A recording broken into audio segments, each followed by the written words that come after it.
Morning बच्चों, एजे study hub में आप सभी का स्वागत है। तो बच्चों, आज हम पढ़ेंगे पाठ 2 एक टोकरी भर मिट्टी, जिसके लेखक हैं श्री माधवराव सप्रे जी। तो चलिए स्टार्ट करते हैं। किसी श्रीमान जमींदार के महल के पास एक गरीब अनाथ विधवा की झोपड़ी थी। तो जमींदार के बड़े से महल के पास क्या था? एक गरीब अनाथ विधवा की झोपड़ी थी। जमींदार साहब ने विधवा से बहुतेरा कहा कि अपनी झोपड़ी हटा लें, पर वह तो कई ज़माने से वहाँ बसी हुई थी। तो जमींदार जो है विधवा को बहुतेरा निवेदन करते हैं। बहुतेरा का अर्थ बहुत बार निवेदन करते हैं, विनती करते हैं कि आप अपनी झोपड़ी जो है यहाँ से हटा लें, ठीक है। पर विधवा का वहाँ उस झोपड़ी से लगाव था। उसका पति और इकलौता पुत्र भी उसी झोपड़ी में मर गए थे। पतोहू भी एक 5 बरस की कन्या छोड़कर चल बसी थी, ठीक है। विधवा के जो पति थे और इकलौता पुत्र उस झोपड़ी में क्या थे? मर गए थे। साथ ही उनकी पतोहू मतलब बहू भी चल बसी थी, ठीक है। अब बचे कौन कौन थे?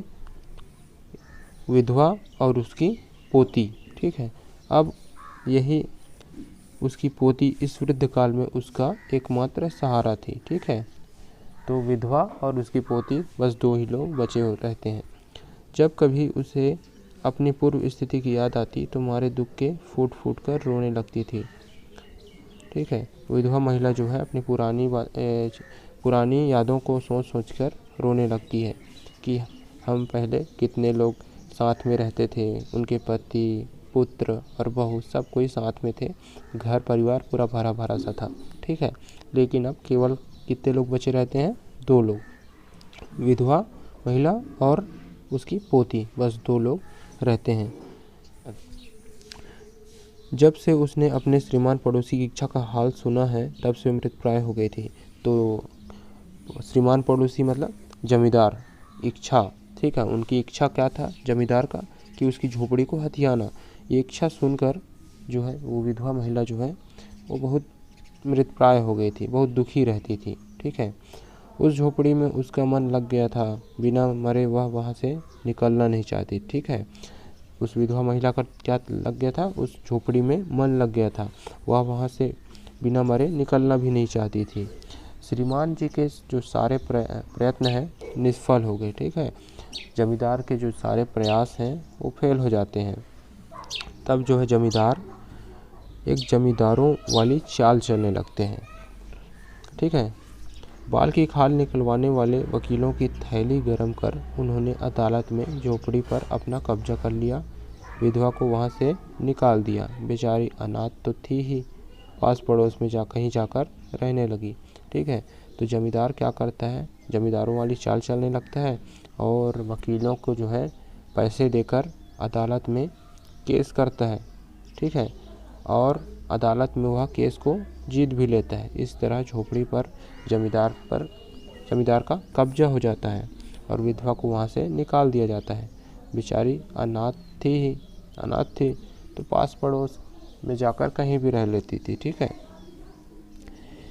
एक दिन श्रीमान उस झोपड़ी के आसपास टहल रहे थे और लोगों को काम बता रहे थे, ठीक है, कि इतने में वह विधवा हाथ में टोकरी लेकर वहाँ पहुँची। तो एक दिन क्या होता है कि जो जमींदार हैं वो झोपड़ी के पास टहल रहे थे और अपने जो कार्यकर्ताओं को, काम करने वालों को, वर्करों को काम बता रहे थे, ठीक है।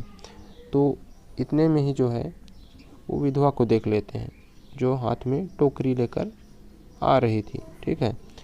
तो जमींदार ने उसको देखते ही अपने नौकरों से कहा, तुम उसे यहाँ से हटा दो, ठीक है। जमींदार जी क्या बोलते हैं अपने नौकरों को कि इस विधवा को यहाँ से भगा दो करके बोलता है, ठीक है। पर विधवा महिला गिड़गिड़ाकर बोलती है, महाराज यह तो झोपड़ी आपकी ही है, आपने अदालत में केस भी जीत लिया है, तो ये तो आपकी ही है, ठीक है। तो विधवा महिला बोलती है कि मैं यहाँ आपका जो ये झोपड़ी है इसको लेने नहीं आई हूँ, इस पर रहने नहीं आई हूँ, ठीक है। ऐसा वो गिड़गिड़ाकर बोलने लगती है। तो जब वृद्ध महिला बोलती है, महाराज क्षमा करें, तो एक विनती है, एक निवेदन है, बोलती है। कौन? वृद्ध महिला। जमींदार साहब के सिर हिलाने पर उसने कहा, कि ठीक है बताओ आप क्या है आपकी विनती। जब से यह झोपड़ी छूटी है तब से मेरी पोती ने खाना पीना छोड़ दिया है। ठीक है, तो वो वृद्ध महिला क्या बोलती है जमींदार को कि जब से यह झोपड़ी छूटी है तब से मेरी पोती ने खाना पीना छोड़ दिया है। मैंने बहुत कुछ समझाया पर वह एक नहीं मानती। यही कहा करती है कि अपने घर चल तब रोटी खाऊंगी। ठीक है, क्या बोलती है उसकी पोती कि मैं खाना तभी खाऊंगी जब मैं उस घर में जाऊंगी। ठीक है, उस घर से, क्योंकि उन दोनों का लगाव था। ठीक है, और रोटी भी नहीं खाती उसकी पोती।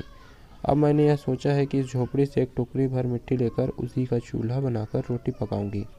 इससे भरोसा है कि वह रोटी खाने लगेगी। महाराज कृपा करके आज्ञा दीजिए तो इस टोकरी में मिट्टी ले जाऊं। श्रीमान ने आज्ञा दे दी। तो ठीक है, तो विधवा महिला जो है उस झोपड़ी में जाती है और एक टोकरी मिट्टी भर लेती है। ठीक है, मिट्टी ले जाकर ताकि उसका क्या करेगी, चूल्हा बनाएगी। चूल्हा बनाकर क्या है, उसका एक भरोसा रहता है, विश्वास रहता है विधवा महिला का कि शायद वहाँ की मिट्टी से कुछ अगर मैं चूल्हा बनाऊँ तो शायद वो वहाँ की रोटी खाने लगे। ठीक है, उसमें पकाएंगे तो रोटी खाने लगेंगे। यह सोचकर विधवा महिला मिट्टी लेने आती है और श्रीमान जी ने उसको आज्ञा भी दे देते हैं। तो विधवा महिला जो है झोपड़ी के भीतर जाती है। वहाँ जाते ही उसको अपनी पुरानी बातों को याद करती है कि हम लोग यहाँ पहले रहते थे। ठीक है, पुरानी बातें सोचने लगती है और उसकी आंखों से आंसू की धारा बहने लगती है। ठीक है, बहुत फूट फूट कर वो रोने लगती है, पर किसी तरह वो अपने अंदर के दुखों को संभालती है। ठीक है, विधवा महिला अपने अंदर के दुखों को किसी तरह संभालती है और एक टोकरी मिट्टी भरकर ले जाती है। ठीक है, तो एक टोकरी भरकर जैसे बाहर निकलती है, फिर श्रीमान जी से, जो है जमींदार जी से, एक निवेदन करती है कि महाराज कृपा करके इस टोकरी को हाथ लगा दीजिए जिससे कि मैं इसे अपने सिर पर धर लूँ। तो एक विनती करती है महाराज से, ठीक है, जमींदार से, कि आप इस टोकरी को उठाइए ताकि मैं इस टोकरी को सिर पर उठाइए ताकि मैं इसे अपने घर ले जाऊं। ठीक है, और उसका चूल्हा बना सकूं। जमींदार साहब पहले तो गुस्सा हुए, फिर जब वह बार बार हाथ जोड़ने लगी और पैरों में गिरने लगी तो उसके मन में भी कुछ दया आ गई। ठीक है, जमींदार को पहले क्या है, गुस्सा आ जाता है। क्यों? क्योंकि एक गरीब विधवा महिला उसको क्या है, आज्ञा देती है कि आप मेरे सिर पर क्या है, इस टोकरी को उठाकर रख दीजिए।